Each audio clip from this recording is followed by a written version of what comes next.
بيشغل مزيكا. لا انا قصدي مش استوديو، وانتوا قاعدين في البيت وانتوا بتاع في العادي زي ما الناس بتطبخ والجو ده. عادي اللي هو لا ممكن نشغل مزيكا، خصوصا ان احنا اولادنا الثلاثه بيغنوا. الثلاثه بيحبوا الغناء. هي طبعا احلى صوت فيهم هي فريده. لكن نوح جنرال في نفسه خالص، بيشيت في شارع الغرام ويعمل لك بقى كده بقى، فاهم؟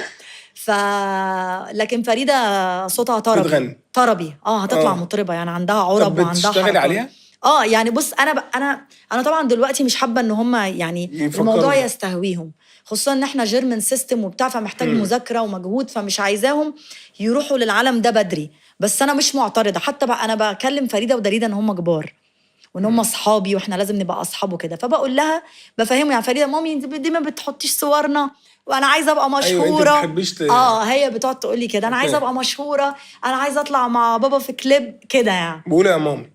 ماشي بيقولوا يا مامي. اللهم الله يرحمه. ده نوح بيجي التصوير بيطلع عين احمد فتحي. بالظبط الاوردر كله. والله انا فاكره لما كنا قاعدين على المونتور عندي، ممكن هو ملوش حل. ربنا يخليهم لك، ربنا يحفظهم يا رب.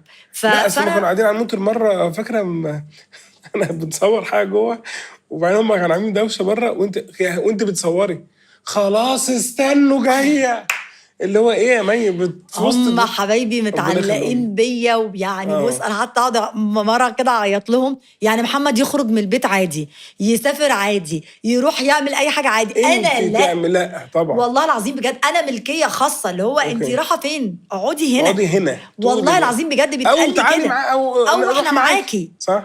فانا افضل اقول لهم طب ما هو بيروح وبيجي، اشمعنى هو وانا بتعملوا فيا كده؟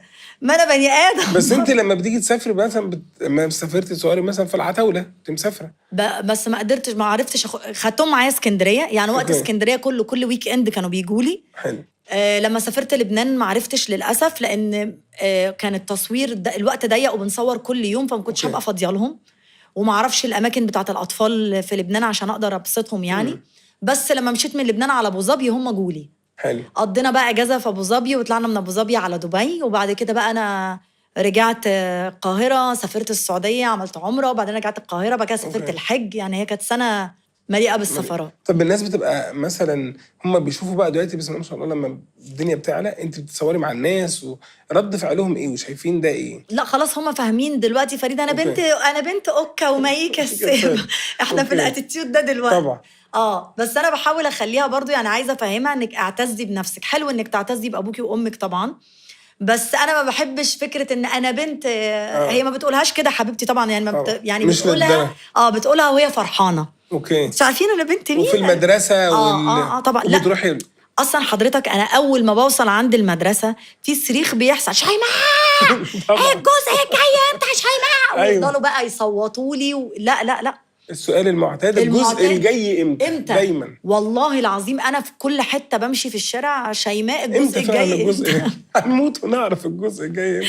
والله العظيم بجد يعني. وبعدين يعني انا بجد السنه بتاعت جعفر العمده انا بقيت ماشيه اقول لهم ايه، انا خلاص عارفه السؤال، جعفر العمده 2 امتى، اللعبه 5 امتى، جعفر العمده في جزء تاني والله طول الوقت كده بجد.